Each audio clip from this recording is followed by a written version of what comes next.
PR পদ্ধতিতে ভোটদাতাদের হাতে প্রার্থী বাছার সুযোগ থাকবে না এবং রাজনৈতিক দলগুলো আরও কর্তৃত্ববাদী হয়ে উঠবে বলে মন্তব্য করেছেন বিএনপির সিনিয়র যুগ্ম মহাসচিব রুহুল কবির রিজভী।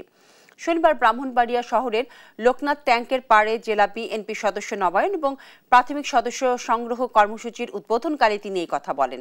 রিজভী অভিযোগ করেন, কিছু দল পিআর এবং সংস্কারের কথা বলে নির্বাচন বিলম্বিত করতে চাচ্ছে।